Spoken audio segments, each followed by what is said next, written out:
Corona virus की वजह से पैनिक तो हर जगह पे है, लेकिन क्या कोरोना वायरस पे हम अच्छे तरीके से लोगों को मशवरा दे पा रहे हैं? एजे रिसर्च एंड फार्मा के साथ एक इनिशिएटिव शुरू किया है। कोरोना वायरस है क्या? ये नहीं है कि ये बहुत ज्यादा डेंजरस वायरस है, किसी को डायग्नोज हो गया तो उसकी कंफर्म डेथ है, ऐसी बात नहीं है। आजकल क्या हो रहा है कि पेशेंट को अगर जरा सी छींक भी आई है वो आ जाता है कि मुझे कोरोना है। हेल्थ प्रोफेशनल्स के लेवल पे उतना पैनिक नहीं है जितना मीडिया ने किया हुआ है। अच्छी बात है, उन्हें बताना चाहिए लोगों को। लोग बहुत ज्यादा डर गए हैं। डॉक्टर सिर्फ कह रहे हैं कि हमें प्रोटेक्शन दें। सब कुछ गवर्नमेंट ने नहीं करना, सब कुछ डॉक्टर्स ने नहीं करना, लोगों ने भी करना है, मैस ने खुद करना है।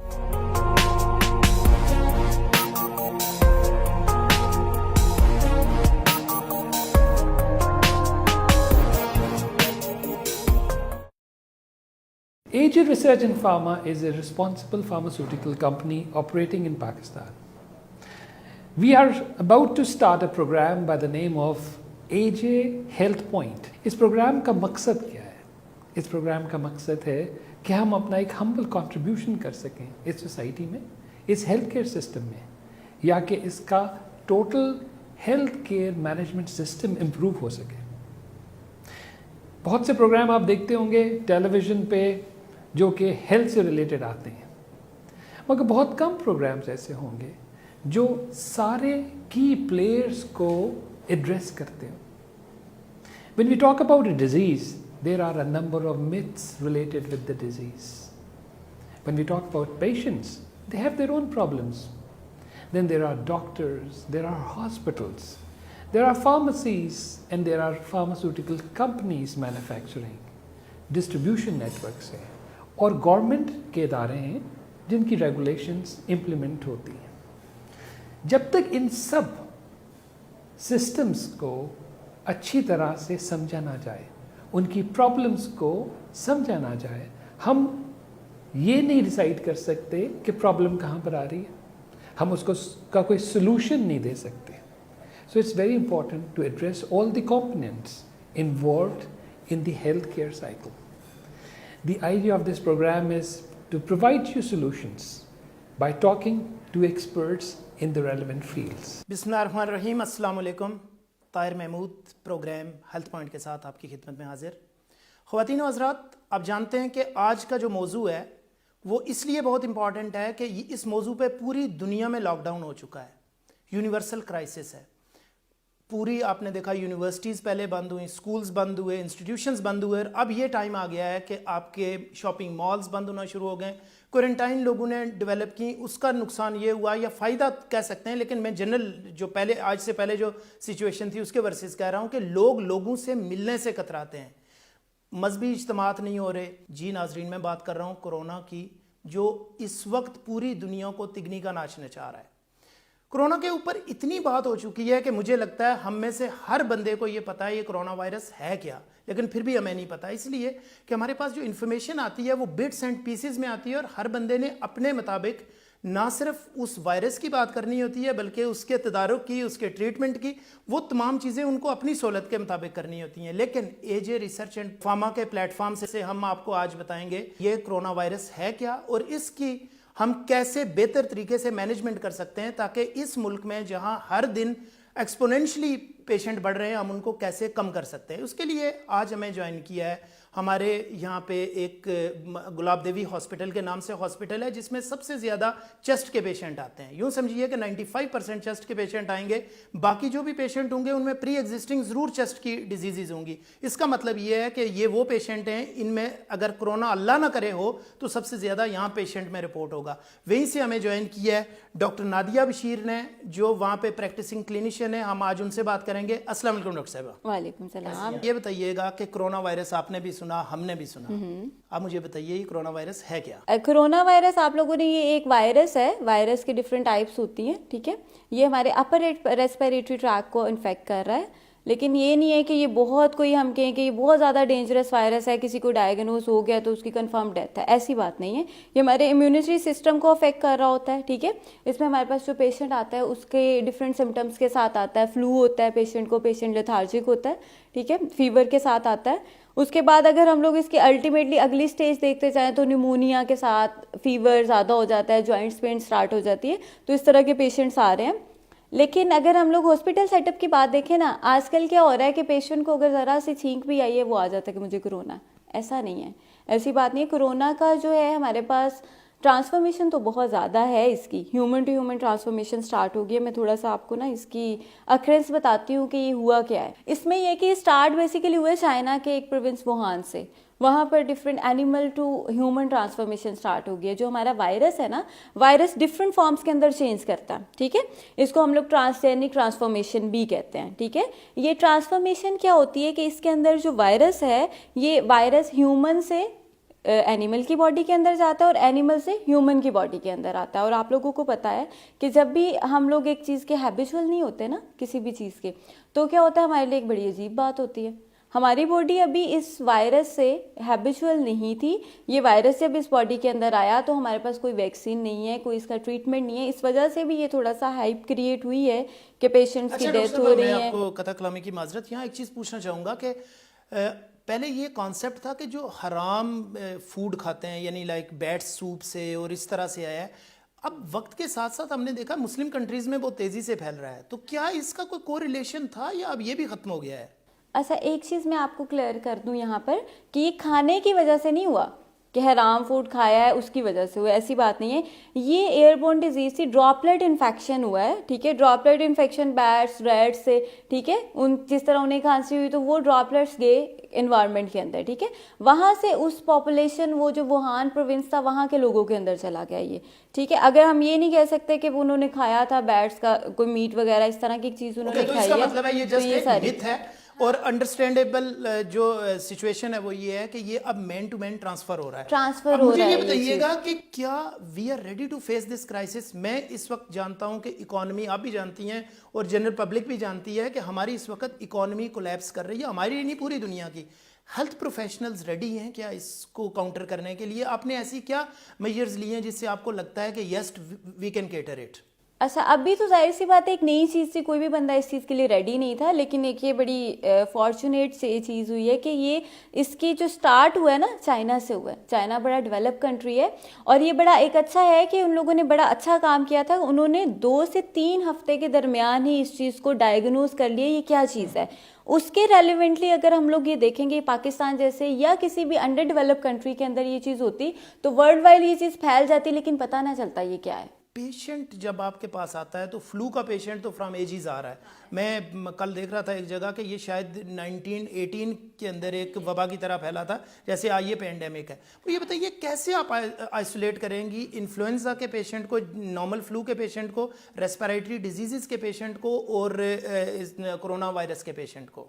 अच्छा, इसमें यह कि इन्फ्लुएंजा वायरस जब था ये भी अपने लेवल पे बड़ा डेंजरस वायरस आया था, ठीक है। मैं थोड़ा सा आप लोग को ना इसका एक हिस्ट्री छोटी सी बताती हूँ कि 2004 के अंदर एक सार्स वायरस आया था, सीवियर एक्यूट रेस्पिरेटरी सिंड्रोम, आपको पता होगा। हाँ, उस वक्त बहुत ज़्यादा इसी तरह हाइप क्रिएट हुई थी और उसकी वैक्सीनेशन और उसको डायग्नोस करने में ही 4 से 5 महीने लग गए थे, ठीक है। तो उसको डायग्नोसिस के बाद उसकी सारी वैक्सीनेशन, उसकी मैनेजमेंट स्टार्ट हो गई थी। अगर आप लोग देखें, आप लोगों ने भी शायद मीडिया ने भी सुना होगा, मर्स नाम का एक वायरस, कोरोना वायरस की ही शक्ल थी उसकी, मिडिल ईस्ट रेस्पिरेटरी सिंड्रोम है जो सऊदी अरेबिया के अंदर था, 2012 के अंदर आया। वो सेम यही वायरस था, इसी तरह उसकी हाइप्स क्रिएट हुई। उसके अंदर डेथ रेट देखा जाए ना अगर, तो उसमें हमारे पास जो डेथ रेट आया 35% था। सार्स जो 2004 में था, हाँ जी ऐसा ही है, 2004 में जो सार्स था उसमें डेथ रेट था 20%। और उसके रेलिवेंट अगर हम लोग देखें तो हमारे पास जो कोरोना जो अभी आ रहा है, ठीक है, कोविड-19 के नाम से जो है, तो इसके अंदर डेथ रेट 2 to 3% है, ठीक है। लेकिन ये है कि ये इग्नोरेंस इज ब्लेसिंग, हमें ना पता होता तो कोई मसला नहीं था, अब हमें पता चल गया तो हम लोग डर गए हैं। तो इसको अगर putting it the other way, हम ये कहना चाह रहे हैं कि हेल्थ प्रोफेशनल्स के लेवल पे उतना पैनिक नहीं है जितना मीडिया ने किया हुआ है। Is it right?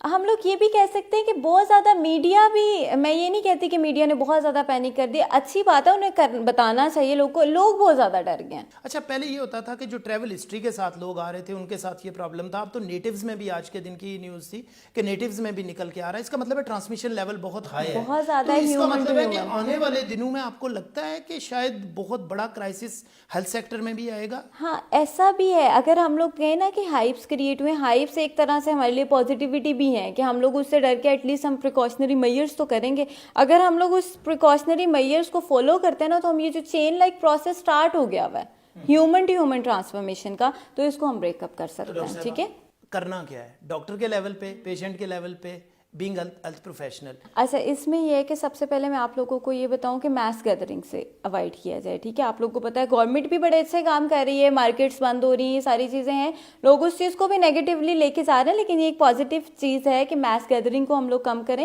Human to human hand shaking को थोड़ा सा अवॉइड किया जाए। ठीक है, अगर आप लोग कोई डिफरेंट चीज़ें यूज़ करें, मेटल्स के ऊपर ये रिटेन करता है ये वायरस बहुत ज़्यादा देर के लिए, ज्वेलरी जो होती है उसके ऊपर रिटेन कर रहा है, उसके अलावा जो मोबाइल फ़ोन है, मोबाइल फ़ोन की स्क्रीन के ऊपर रिटेन करता है। तो इन चीज़ों को यूज़ करने के बाद हमें हैंड सैनिटाइज़र यूज़ कर लें, हैंड वॉश कर लें, तो हम लोग इस चीज़ से बच सकते हैं। ठीक है, बहुत एक जिसको कहते हैं इस कौम की दुखती रग पे हाथ रखा हाँ, है, ऐसा मुझे भी आइडिया है। में आपने देखा होगा कि विद इन नो टाइम इतनी ज़्यादा डिमांड बढ़ गई है कि आपको मिलता ही नहीं हैंड सैनिटाइज़र। अच्छा, कुछ स्टैंडर्डाइजेशंस हैं इंटरनेशनली, WHO कहता है, CDC की गाइडलाइंस हैं कि आप वो हैंड सैनिटाइज़र यूज़ करें जिसमें एथेनॉल की वॉल्यूम टू वेट जो कॉन्सेंट्रेशन है that must be more than 60% और वॉल्यूम टू वॉल्यूम कॉन्सेंट्रेशन 70% है।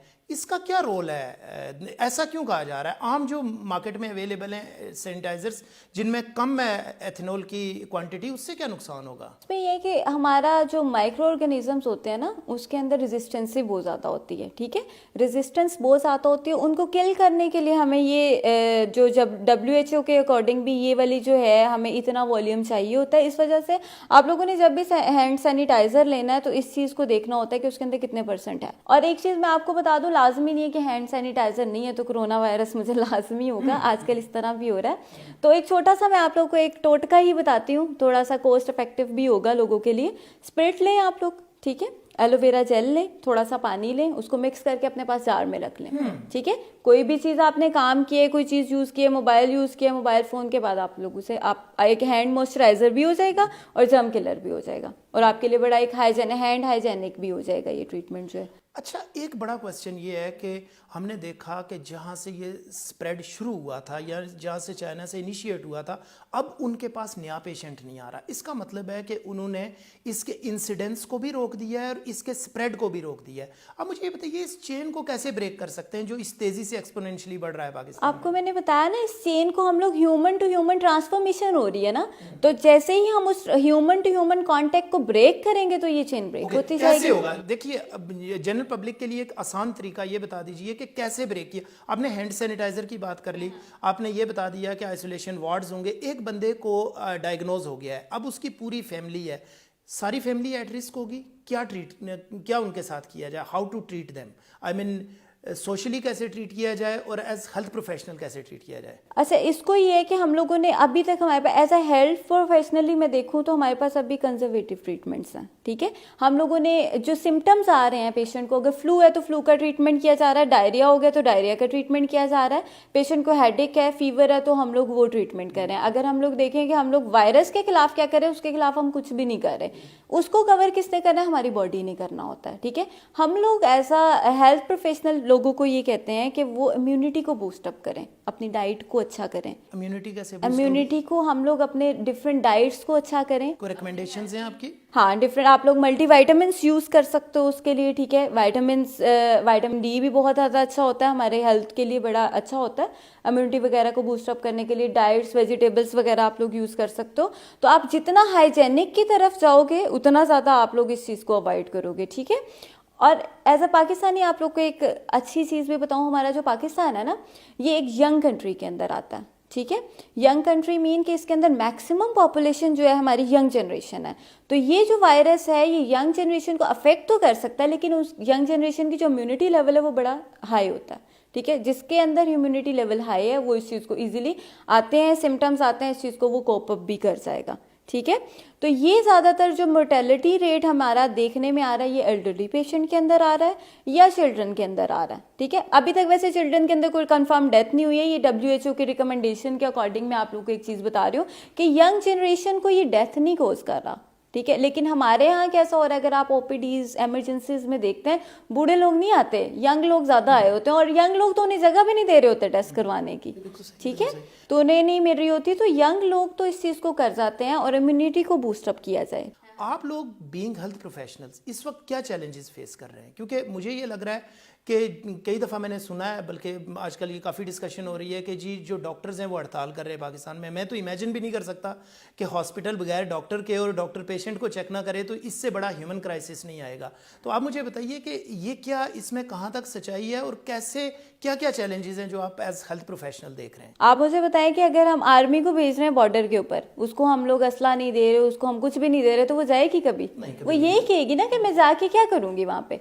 तो पाकिस्तानी डॉक्टर्स की भी अभी यही कंडीशन आ रही है, वो ये कह रहे हैं कि उन्होंने ये नहीं कहा, और उन्होंने विदाउट ट्रीटमेंट किट्स के, प्रोटेक्टिव किट्स के भी काम किया हुआ है, और वो ये भी नहीं कह रहे कि हम लोगों को किट्स ना प्रोवाइड की जाएंगे तो हम लोगों को नहीं देख रहे। उन्होंने ये कहा है कि हम लोग भी इंसान हैं, हमारी भी फैमिलीज हैं, हमारे भी घर हैं, तो ये ह्यूमन टू ह्यूमन ट्रांसफॉर्मेशन हो रही है, तो हम में भी तो हो सकती है ना। ऐसा तो नहीं है कि हम लोग वार्ड्स में काम कर रहे हैं तो वायरस को पता है ये डॉक्टर है, इसको नहीं करना, हमने इसको ही करना है, ऐसी चीज़ तो नहीं है। तो डॉक्टर्स क्या डिमांड कर रहे हैं? डॉक्टर्स सिर्फ कह रहे हैं कि हमें प्रोटेक्शन दें, हमें हमारा असला तो दें जिसके थ्रू हम लोग काम कर सकें। क्या देख रही हैं तो आप पहले मुझे ये बताएं कि इसके अंदर कोई गलत है? नहीं, बिल्कुल नहीं है, बिल्कुल नहीं है ना। और मैं आपके साथ हूँ इस पे, क्योंकि जाहिर है जिसने सबसे पहले कांटेक्ट करना है पेशेंट को, अगर हम उससे ही सेफ गार्ड नहीं करेंगे तो कैसे कर सकेंगे? तो अंडरस्टैंडेबल है। मैं ये आपसे पूछना चाह रहा था कि आने वाले दिनों में कहाँ देख रही हैं आप इसके डिजीज टॉल को, डेथ टॉल को कहाँ देख रही हैं पाकिस्तान में? अच्छा, इसमें ये है कि अगर तो हम लोग इस चीज़ को, इस मकसद में कामयाब हो जाते हैं कि ह्यूमन टू ह्यूमन इंट्रैक्शन हम बिल्कुल बहुत कम कर देते हैं, तो इस चीज़ को हम लोग कर लेंगे, ठीक है। लेकिन अगर ये है कि लोग हमारा साथ नहीं देते, लोग इस चीज़ को बहुत ज़्यादा हाइप क्रिएट करते हैं कि गवर्नमेंट ये कर रही है, गवर्नमेंट को ऐसे करे, सब कुछ गवर्नमेंट ने नहीं करना, सब कुछ डॉक्टर्स ने नहीं करना, लोगों ने भी करना है, मैस ने खुद करना है। जब मैस खुद काम करेगी तो फिर हमें पॉजिटिव रिजल्ट मिलेंगे। इस चीज़ को ब्रेक करने के लिए मैं लोगों को भी यही कहूँगी कि आप लोगों ने क्या करना है, आप लोगों ने ह्यूमन टू ह्यूमन इंट्रैक्शन को कम करना है, हाइजेनिक रहना है। आपको भी पता है, हम एज अ मुस्लिम देखें तो सफाई निस्फ़ ईमान है, तो अगर हम एज अ मुस्लिम ही इस चीज़ के ऊपर जब वर्कअप स्टार्ट कर देंगे तो हम लोग सफाई पसंद हो जाएंगे, हाथ को धोएंगे, वजू करें, नमाज पढ़ें, तो इस चीज़ से हम ऑब्वियस है साइड पे होते चले जाएंगे, चांसेस हमारे बहुत ज़्यादा कम हो जाएंगे। एक मिथ मैं आपसे शेयर करना चाहूँगा कि मिथ ये है कि आने वाले दिनों में गर्मी पाकिस्तान में बढ़ेगी तो गर्मी से ये वायरस किल हो जाता है। आप समझती हैं ऐसा कोई साइंटिफिक प्रूफ है, या हम ये भी कह सकते हैं पॉसिबल है कि चूंकि हमारे पास ये बहुत अर्ली इंसिडेंस है, ऐसा कुछ होता है? आप समझती हैं माइक्रो ऑर्गेनिजम्स के केस में कि जो सर्वाइव नहीं कर पाते गर्मियों में, वो तो हम अंडरस्टैंड करते हैं कि बैक्टीरिया के केस में तो ऐसा है, वायरस के केस में कभी सुना नहीं ऐसा। आप क्या कहती हैं? अच्छा, ऐसा ही है कि ये एक मिथ ही है, ये रियलिटी नहीं है, ठीक है। अगर ये रियलिटी होती ना, सिंगापुर में देखें, थाईलैंड में देखें, जहाँ टेम्परेचर ज़्यादा है, वहाँ पर भी ये केसेस देखने को मिल रहे हैं। तो इसका मतलब जो हम होप लगा के बैठे हैं, अगर हम वो तमाम मेजर्स नहीं लेंगे जो मेजर्स हमें कही गई हैं हेल्थ प्रोफेशनल्स की तरफ से या हमें कहा गया है डॉक्टर्स की तरफ से, तो इसका मतलब है बड़ा मुश्किल होगा हमारे लिए सरवाइव करना, इस उम्मीद पे बैठना, एक और उम्मीद लगा के कि गर्मी हो जाएगी, टेम्परेचर ज़्यादा हो जाएगा तो ये डेथ हो जाएगी। बहुत शुक्रिया डॉक्टर साहिबा, थैंक यू वेरी मच। नाजरीन, आपने सुना आज का प्रोग्राम। मेरे ख्याल से बहुत सी ऐसी डिसइंफॉर्मेशन जो हमारे दरमियान मौजूद थी, इस डिस्कशन के बाद हमारे जहनों में क्लियर हो गई होगी। हम डेफिनेटली आगे जो प्रोग्राम्स में आएंगे, ये एक ऐसा हॉट इशू है कि इस पे एक सीटिंग काफ़ी नहीं है। इस प्रोग्राम से मुझे फ़िलहाल इजाज़त दीजिए, अगले हफ्ते एक नए प्रोग्राम के साथ, एक नए गेस्ट के साथ आपसे मुलाकात होगी। अल्लाह हाफ़िज़, अपना और अपने साथ वालों का ख्याल रखिए।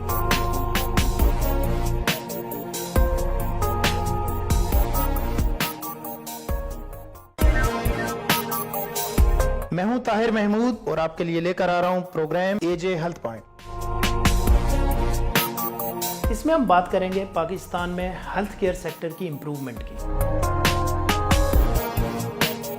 हम आपकी बात करवाएंगे हेल्थ सेक्टर के की स्टेक होल्डर से, patients, doctors, pharmacies, pharmaceutical companies, drug regulators and government officials. तो देखते रहिए AJ health point.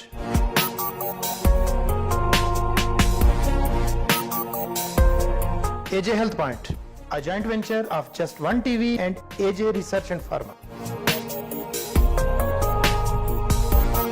Your gateway to good health.